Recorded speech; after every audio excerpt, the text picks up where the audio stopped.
Cards to Yards, brought to you by the Adventure Stadium and the Adventure Begins, located on 1488, right next to a big old movie theater.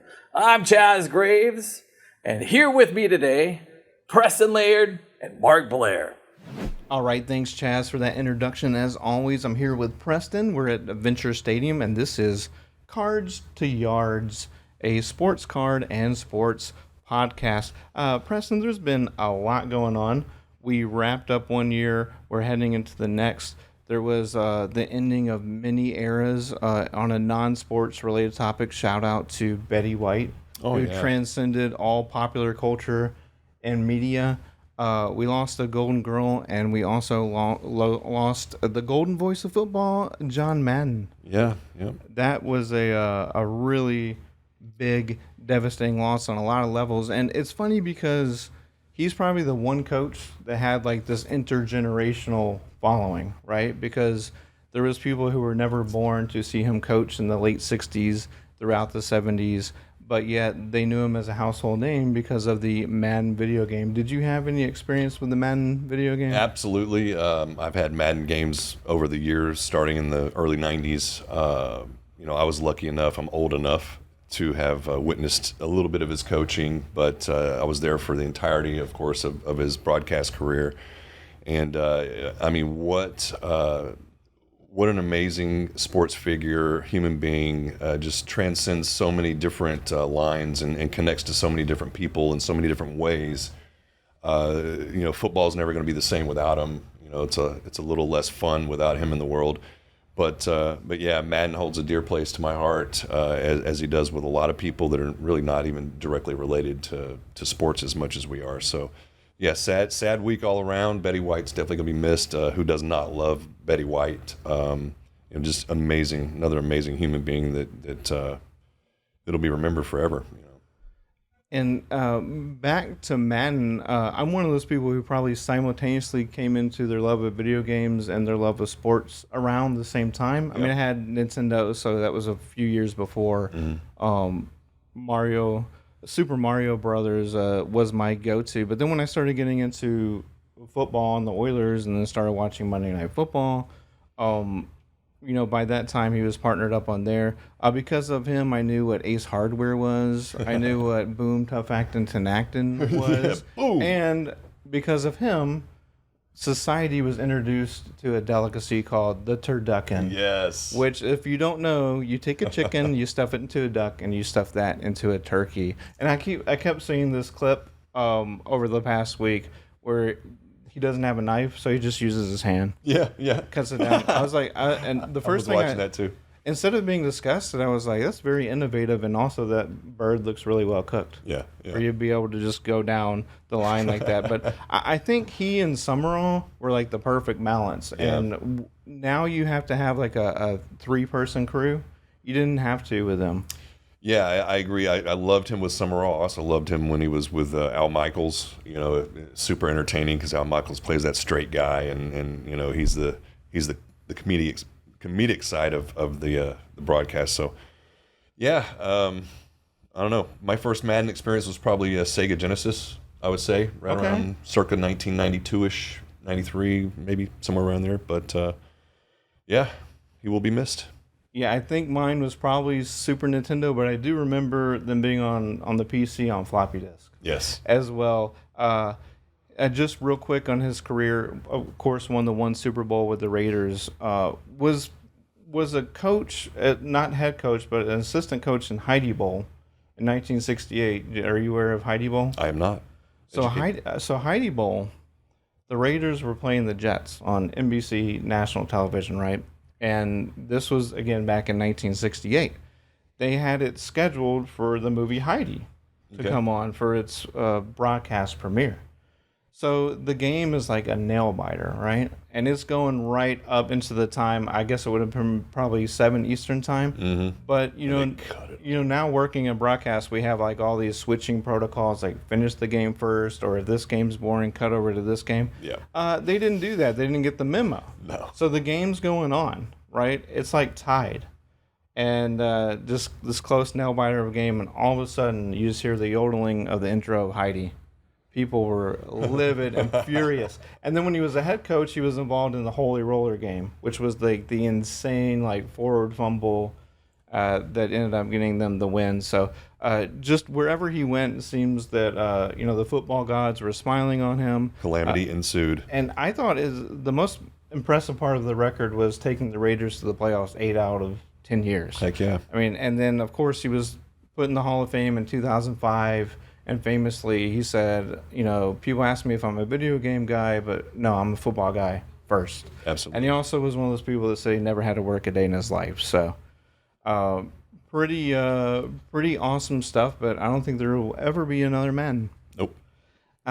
So the sports cards part of Cards to Yards, we knew this was going to happen. Quite interesting. And we didn't know how this was going to go down. Maybe an idea.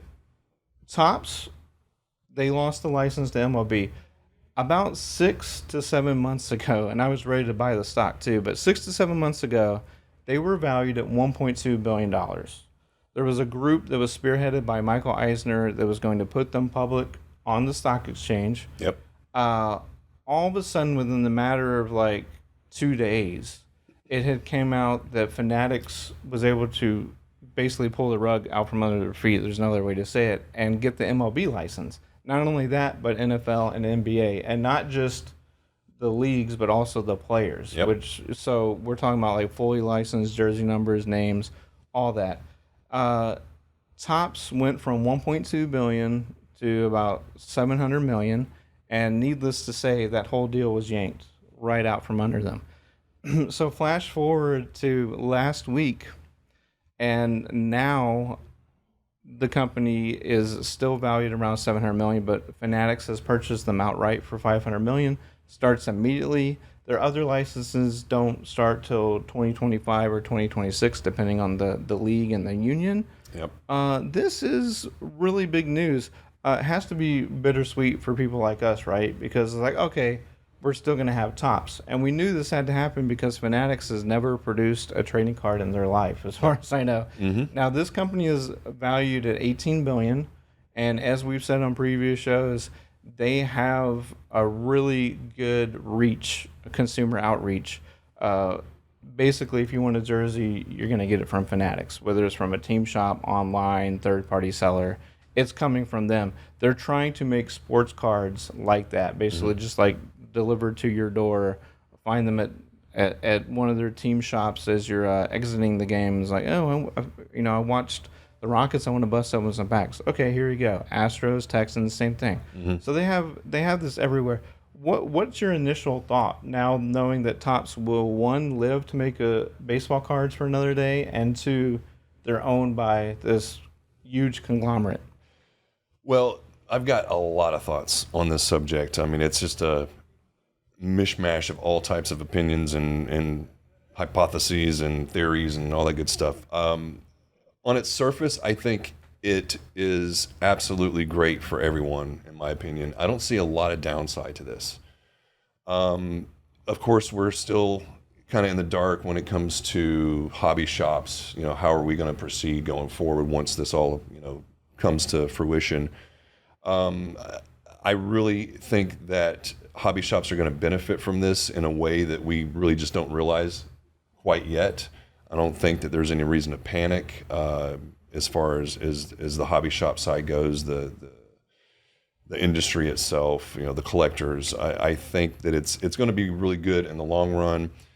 Am I surprised that this happened? No. I think we've discussed it before in the past that what makes sense is if they actually did buy Topps, because they know nothing about printing sports cards and packaging and all that good stuff. So I really do believe that it's just an incredible feeling to know that we're gonna have Topps for the foreseeable future. They're not going anywhere. Bowman's not going anywhere. We're still gonna have those Bowman first cards coming out every year that people look so forward to. That is really the basis and the rock of baseball is Bowman baseball. So I'm very happy that the Topps brand is going to continue. Really, it doesn't matter to me who's on the letterhead and who has control of the company, because at the end of the day, that really doesn't matter to the end user like you and me. So, but yeah, I think it's exciting times, and I'm really curious to see where it goes. Yeah, well, there's tons of speculation we could do, and to your point, I think hobby shops will end up benefiting because one way to think about it is trading cards will be the gateway to someone coming out of a stadium and experiencing that for the first time. Yep. And then if they really get into it, they're going to realize the premium stuff's at the hobby They're shops. gonna want an outlet. They're going to have the hobby exclusives. As you know, they pack the hobby stuff with autographs and jersey cards. So I'll tell you what really surprises me about this industry and arenas, sports arenas, for instance.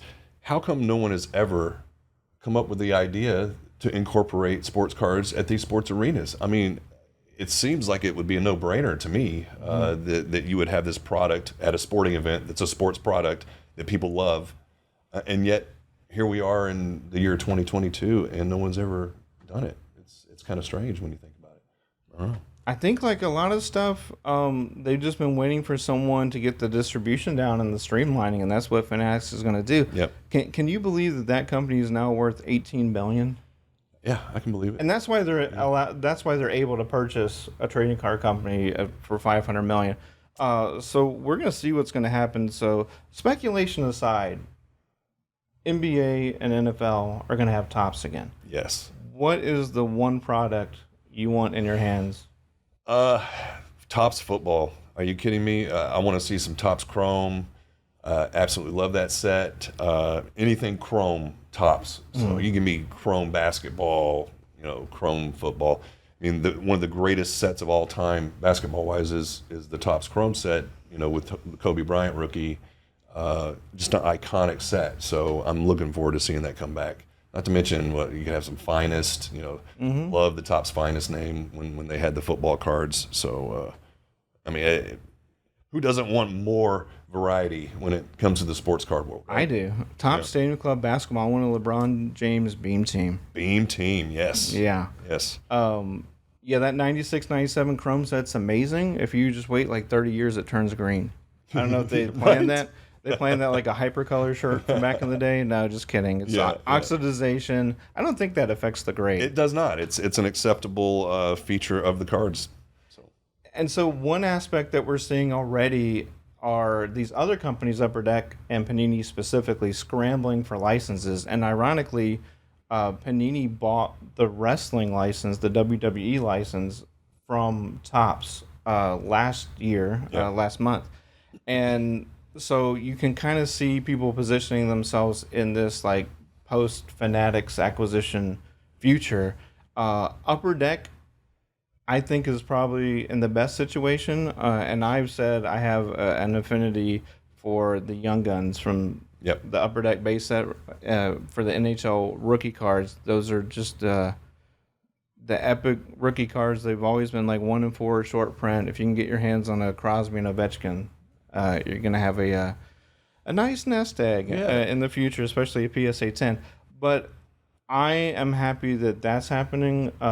Fanatics could still purchase Upper Deck. Who knows? Yep. And Upper Deck has a slew of entertainment licenses, such as Marvel. Yes.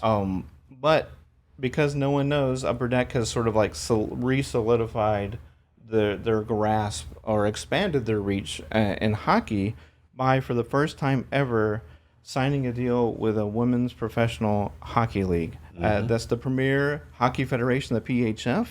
This is formerly the National Women's Hockey League. There's 6 teams across Canada and the U.S., Boston, Buffalo, Toronto, Danbury, Connecticut, Monmouth, New Jersey, and Indianapolis.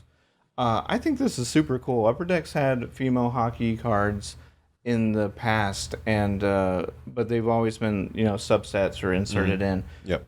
This is really great for women's sports because really you only have like the WNBA sets and then the NWSL for soccer. But it also shows Upper Deck's dedication to expanding their reach and just solidifying that hockey market. Yeah. Getting that fan base out there that's kind of been, on the side burner for so long. I think it's a fantastic product that's coming out. A lot of people out there are jumping for joy, I'm sure. And I think it's something that's going to be here to stay. Women's sports is only getting stronger and more of a foothold and more following every year. So it can't be bad at all. And that set will be able to be purchased in 22, 23. So it'll be a while, but Yeah. I think that's cool. And then we've seen Tops now, Fanatics, expanding to Japan and people expanding into more markets. I think you're going to see that, just people trying to figure out, okay, what demographics, what areas, what regions of the world have we not hit yet? Because Fanatics did not do this for fun. They see a lot of money to be made. Absolutely. And so these other companies, Panini, Upper Deck, they want to remain on that map of trading card companies. So we're gonna probably see some interesting licenses come up. The global possibilities are endless. So yeah, Absolutely. Fanatics, more power to you guys. You know what you're doing, and you got a bright future ahead of you. So now, moving on to sports news. Look, sorry guys, if you wanted any baseball or NBA, tune in next week maybe, because this is all about the NFL. Or USFL. This is all about the NFL. So we've already talked about this before, but we're about to go into an unprecedented Week 18. So they added another regular season game. Each team has 17 games. I will give the NFL credit on this. It has created a very exciting Week 18, especially in the AFC, where there are several playoff spots just up for grabs. And the NFC, everyone can still move all around within those 7 seeds. We'll talk about that in a second. As far as Week 17, Ben Roethlisberger, one of the quarterbacks that is synonymous with their team for, 2 decades now. Yep. Been a Steeler for 18 years. He played his what is probably going to be, barring a playoff miracle, his last game in Heinz Field. Yes. They can still make the playoffs, but they were playing the Browns on Monday night and at Heinz Field in front of a lot of appreciative fans. I don't know if you were able to watch the game. I did. Wow, what a stinker of a game! Like, all respect to the players. He did throw 46 passes. He completed like 20 something. But I guess it also is like a tough-nosed game that you would expect from the Browns and Steelers, right? Yeah, and really, at the end of the game, when they were talking to him and interviewing him, he mentioned that, he's always won ugly. And that's exactly how that game was. It was an ugly win, but it was a win. I mean, the dude's never had less than a 500 record. Are you kidding me? I mean, how is that even possible in today's NFL? I'm not sure if Brady's ever had a sub 500 record, but I'm pretty sure he has in his tenure, in the NFL. So, was Roethlisberger the greatest, most graceful, and most polished all-around quarterback ever? No, he wasn't. But for the system that he was in and the coaching that he had, I think he was perfect for the Steelers. A fantastic career, Super Bowl champ, and he's a surefire Hall of Famer in my book, no doubt. It was an emotional goodbye. It was really kind of a cool moment to be able to witness, because you're going to look back on it, 30 years from now when he's in the Hall of Fame and say, hey, I was there, I saw that. So yeah, it was a good night for football. Yeah, Big Ben definitely teared up. Luckily, he did. Luckily, Pittsburgh got those terrible towels to wipe away the tears. But yeah, they're 8-7-1. Yeah. So regardless of what happens, he will not be below 500. So yeah, Pittsburgh's the biggest Jacksonville fans on the planet this week, right? Absolutely, Yeah. absolutely. Probably more fans there than in Jacksonville. But so in a less heartwarming fashion, another player made an exit from the NFL, or at least a goodbye to their fans. Antonio Brown, which if you've ever seen the movie Slapshot, basically he reenacted that last scene. If you haven't, just YouTube last scene Slapshot, where the star player of the team just basically strips down, skates around the ice, waving at the fans. This is what Antonio Brown did. Takes off his jersey, takes off his pads, tosses his helmet, starts just throwing, shoes, gloves, whatever in the stands, takes off his shirt, throws that in the stands, just kind of casually goes through the end zone, waves, he's done. This is in the third quarter. Third quarter. Not only in the third quarter, I think they were down 14 at that point. They were. The Bucks were down to the Jets, which obviously the Bucks need to be beating the Jets. If you're talking about the playoffs and a team that really needs to not slack off right now. The Bucks are currently in that 4th spot in the NFC. They've dominated their division because they have a weak division. So they wrapped that up a while ago. What do you think of that, Antonio Brown just leaving? I think, thank you, Antonio Brown. Happy New Year. You are the gift that keeps on giving. And the media loves that. So, I mean, are you even surprised anymore about anything that Antonio Brown is involved in? No, when I'm it concerned. comes to controversy. I'm concerned. I immediately think CTE and I really hope he gets checked out. Unfortunately, he has a history of erratic behavior. It is sad. I agree. It's not something that people should condemn him for.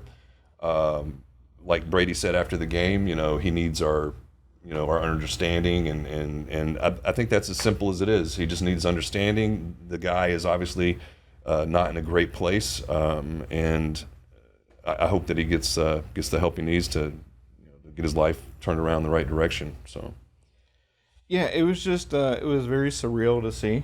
It was. Again, you can Google the clip and watch it, but had it been anyone else, then you would have been truly shocked. You would have been truly shocked. Yeah. And of course, well, at least Arian said immediately that he was cut. And as of today, while we're recording, it is official. And now we're going to go into the phase of he said, team said, where it's like now he's saying that, they made me play when I was injured. And that I think all of that, like all the red tape stuff, has to do with contract and money. And there was also speculation that he needed like 8 catches to hit this incentive for $300,000. But my thing is, maybe he forgot that there's a week 18, and I'm being dead serious. Yeah. I mean, you've seen players run the wrong way. You've seen players think that there's another quarter to play. There's 3 outs. There's 3 outs. Maybe he really thought I need 8 more catches in a quarter and a half, and I can't get it, so I'm out. Maybe. I mean, who knows? Who knows? Anything's possible. It's a dangerous trip diving into his head trying to figure out what's going on. So, but guess what? When he left, guess what happens? Tom Brady throws some touchdowns, erases this 14-point deficit, and they win in semi-spectacular fashion for 30 seconds left in the game. Tom Brady, with a 34-yard touchdown pass? Yep. Oh, my gosh. They beat the Jets 28-24. Deja vu. They have that 4 seed, and we'll see. I mean, they're going to need their young wide receiver core to step up, but Antonio Brown will not be there. Oh, and the other thing is, depending on how that situation gets settled, it could have another team pick him up. As the owner, would you pick this guy up right now?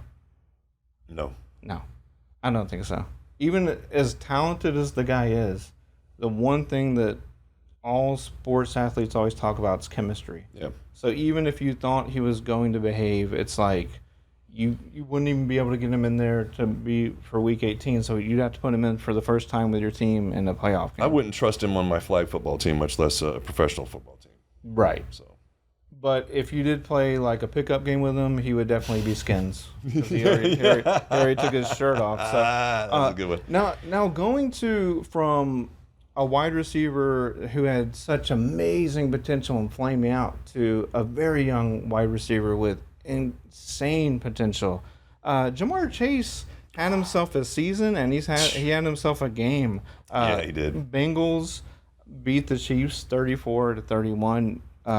Joe Burrow. Oh my goodness, he is on fire. What have I said for how many weeks? Yeah. Who's the better quarterback, Burrow or Herbert? Yeah. I'm pretty sure people are starting to lean a little bit more towards Burrow now. Yeah, I mean, phenomenal performance. I mean, he has been lights out for 3 weeks straight now. Yeah. 0 interceptions, 11 touchdowns. The dude is in fuego right now. And Jamar Chase is the yin to his yang. Those two are an amazing duo. Cincinnati's got the best receiving core in the NFL, hands down, easily. They got 3 number ones. 3 number ones, and then even their 2s are number ones on some teams. So I think Cincinnati is a true contender this year. The only question marks their defense. I really believe they're going to be right in the thick of things once the playoffs roll around. I think so. They're currently third seed in the AOC. They busted out the cigars. They clinched the division. I saw that. Burrow, again, 525 yards passing, team record. Jamar Chase, 266 yards to go with 3 touchdowns. Just absolutely incredible. And on the other side of things, we've been talking about Kansas City sort of being Jekyll and Hyde all year. And it really depends on Mahomes. You don't want to depend on one guy, but because he is so good, when he's not playing well, things like this happen, and you can just see it. And so, most importantly for Kansas City, they have lost that top seed now. Yeah. If Tennessee wins, they're getting the top seed. And most importantly, with this new playoff format, adding that 7th team, there's only one bye. Yeah. And that's it. Is it? So Kansas City is going to, they'll have a home game, but now they're going to have that pressure of having to, beat a lesser wildcard team in that first week, and these guys aren't used to playing that first week. Offensive Rookie of the Year, Mac Jones or Chase? They're going to go quarterback. I think so? I am more impressed with Jamar Chase, but I think they're going to, and his numbers are there. But I think they always go quarterback. I think it's popularity contest. I think that they're going to flip it this year, and I think Jamar's going to get it. I just think he's having too big of a season for a receiver. Mac Jones is having a great season as a rookie quarterback, but I think Jamar Chase has had a much better rookie campaign as a receiver comparatively as far as the record books and averages and statistics go. So we'll see what they decide, but my pick's Jamar Chase. How about they call it a tie, but then if they meet in the playoffs, whoever wins gets it. I like it. They could do that. Well, so speaking of this new playoff format, and it's a little bit wonky, there used to be 6 teams from each conference. In the top 2 conference winners, hey, you get a bye. Yeah. And then you have Wild Card Weekend. Well, they're having Wild Card Weekend, but it's like a supersized version where there's actually going to be a Monday night playoff game, which is going to be crazy. Cool. Going into Week 18, as I said, is going to be perfect for the NFL. They're going to be rewarded for having done this, despite, was it necessary to add a 17th game? They obviously did it as a cash grab, but then you cut the preseason in half. What do players think? I don't know. Yeah. But I can tell you that 14 of the 32 teams have been eliminated, which leaves a lot of possibilities to still be shuffled around. Yep. Because now you're in a situation where 18 teams, still have a chance in one of those 14 spots. So just run this down, and I'll see who you think's going to come out on either side. But currently, for the AFC, we have Titans, Chiefs, Bengals, Bills, and Patriots. They've all clinched. Now, where it gets tricky is the Colts and Chargers. They control their destiny for the 6th and 7th spots. However, Raiders, Steelers, and Ravens can still get in, but they need a lot of help. So what do you think happens in the AFC? I think that the percentages are right in this case. The bottom 3, I think, are done. I just don't see the Chargers or Indianapolis losing those games. I'd be very surprised. So. I will say I agree with that, but credit to the Raiders for even being in this position. Oh, yeah. With everything they've gone through with the Gruden debacle and the most some of the dysfunctional year in the history of a professional franchise, in my opinion. From the coach to the tragedy with Ruggs. The adversity that they've had to overcome this year to be even close to the playoffs is phenomenal to me. Can you imagine if they actually had a stable situation over there for the entire season and none of that negative stuff came into play? I think they would be a playoff team for sure. So it's unfortunate, but at least they've kept their fans in it and given them something to cheer about. And I will say, for 6th and 7th seeds, if that is the Colts and Chargers, those are pretty formidable opponents. Yes. Especially the way they're playing right now. Yeah. As we said last week, I think parity is at an all-time high in the NFL right now. I think it's fantastic for the game. It's fantastic for the fans. It's I've never looked as forward to a playoff as I am this year. So. And then in the NFC, it's a little bit more clear who's getting in, just maybe not where they're going to end up being positioned. But you have the Packers, and they're the top seed. Then you got Rams, Bucks, Cowboys, Cardinals, and Eagles. So that means the last of the 7 spots is either going to go to the 49ers or the Saints. Who do you think gets in between those two? My gut tells me the 49ers. My heart wants to go Saints, but I think the 49ers, because of their defense, it's going to push them over the edge, give them a little bit of an advantage. Now, granted, New Orleans defense is not too shabby itself, so I don't know. My gut tells me San Francisco is just a little better rounded team. Their identity is a little bit clearer, where New Orleans really doesn't have much of an identity right now at the quarterback position. I think that's got a lot to do with my thought on the matter. And because I cannot resist poking the bear 3 hours north of here, any Cowboys fan who still claims that y'all are going to win the Super Bowl and you want to make a bet, bring it to me. Because, wow, they really botched it against the Cardinals. Yeah. And so now they are tied. They're definitely not getting a bye. Nope. And now they might lose the division. So we'll see how that shakes out. Yeah. I think, to me personally, NFC way more top heavy. I'm looking at the Packers and the Rams and the Bucks and all the lower seeds. Not so much. Now, again, Cowboys fans are going to disagree because that's what they do. Of course. But who do you think is coming out for the NFC? Man, who do you think? Packers. Of course. Yeah, I mean, I think so. A-Raj, I mean, how do you go against Aaron Rodgers? I think that they're clicking at the right time. You know, they weren't that cohesive earlier in the season, and there was a lot of turmoil going around and blah, blah, blah. I really like the way they're playing football right now. And having home field in that, frozen tundra, I mean, come on. I'm going Packers all the way. And as far as this 7 teams on each side, do you like that, or would you prefer to stay 6 and the top 2 teams get a bye? I like the 7. I always like to have more teams in the playoffs because that involves more fan bases and creates more excitement for the sport. So I'm always going to be for more teams in the playoffs. And it really puts the precedent, like, it's a true reward to get that bye because you're the only team. Absolutely. You are rested. You're guaranteed a home game the next time and throughout. I mean, as long as you survive until the Super Bowl, you have the home field advantage. That being said, I don't necessarily think – I think the Titans will get the top seed. I don't see them as a clear-cut favorite, though. The AFC, to me, is really jumbled. I don't even know who's coming out. It is so muddled. I agree with you. Anyone can come out of the AFC. For some reason, I've just got this funny feeling that Cincinnati's going to pull it off. I don't know what it is. I just think they're peaking at the right time. They're firing on all cylinders. They've beaten some solid teams on the last several weeks.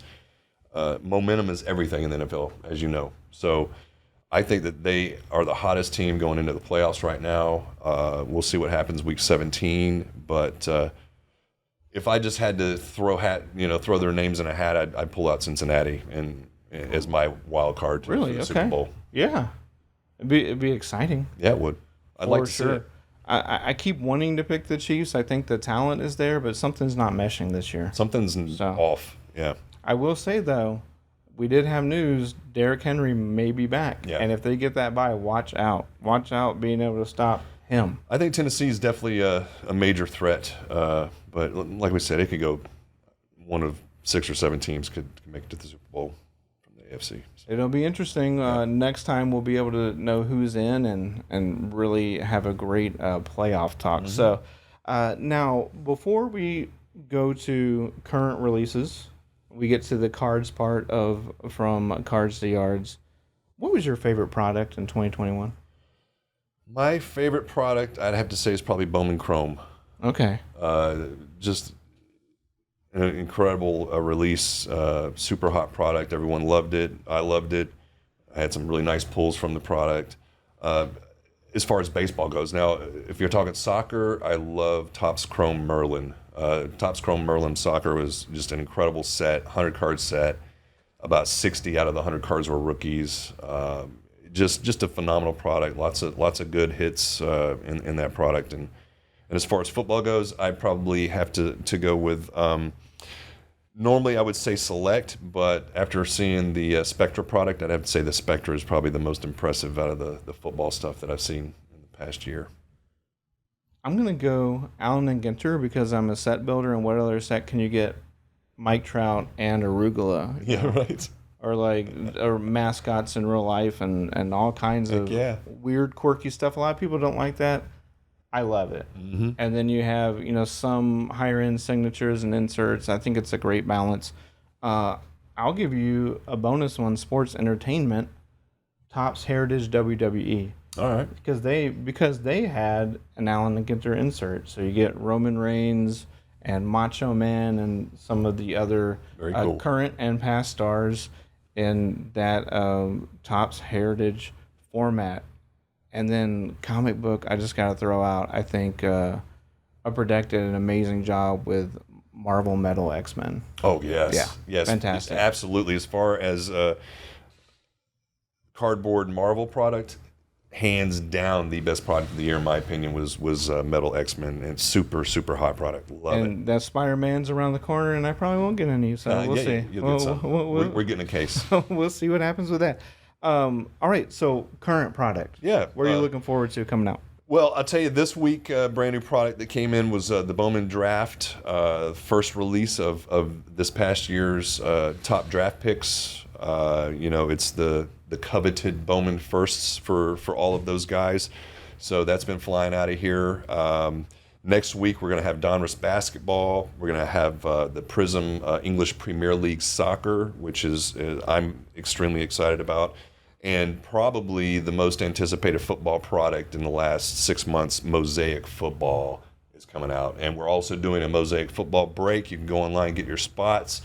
2 boxes, 32 spots, and that's $50 a spot. So it's definitely going to sell out. Get your spots before they're gone. We're doing that on the 22nd, 4 o'clock in the afternoon, online and in store. We've also got Hoops basketball coming out next week. That's going to be a super fun product to bust as well. So come and get your Hoops basketball.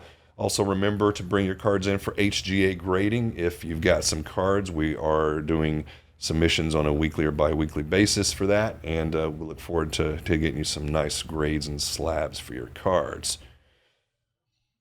So awesome. Yeah. It's just an awesome time of year. You got the NFL playoffs. We usually have the MLB hot stove, but they're on hiatus because of those contractual issues. Hopefully they get that wrapped up, and then we're heading into the All-Star break in NBA. So much going on.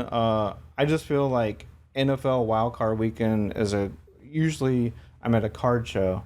Pandemic-wise, I don't think that's happening at this time this year, but to come into the shop, they got TVs here. Heck yeah. Watch the games, rip open some packs. It's a fun time. I got to give one shout out. Yeah. Roll Tide. All right. Monday, national championship game. How can we not mention the national championship college football game? All right. I just got to say Roll Tide. Sorry. Because Cincinnati didn't make it. Out there. I'm sorry. That's why I didn't mention. I'm sorry, dude. I'm not a Cincinnati guy. I'm just not an Alabama guy. I hear you. Most people aren't Alabama guys. But they're definitely favored to win. They are. Yeah. So, sure. Have you, speaking of, sports pride, have you ever pulled a printing plate out of anything that you've opened before? I have not. Have you? I have. 2, actually. Printing. So people at home are like, what's a printing plate? So we're going to wrap things up. Perfect timing. Our glossary term of the week is a printing plate. It is a metal card. Yeah. Like, this thing's metal. Mm-hmm. And it was actually used for printing. And this, if you've ever bought an ink cartridge and a color ink cartridge, you know the 4 different colors, but it's actually cyan, magenta, yellow, and black. There's one for each of those colors. Yep. And if you're lucky, they're autographed, and they're always numbered 1 out of 1 because that's the actual plate. Yeah. Now, I don't know what it would take to actually print a card with that. No idea. But it's a very cool pull, right? Absolutely. Well, Preston, thanks so much. I'm Mark. We're going to toss it back to Chaz. Thanks for listening to Cards to Yards from the Adventure Stadium, presented by The Adventure Begins Comics and Games. Back to you, Chaz. On behalf of myself, Preston, and Mark, thanks for watching Cards to Yards, brought to you by the Adventure Stadium and The Adventure Begins Comics and Games, located on 1488 next to a big old movie theater. We'll see you guys next time.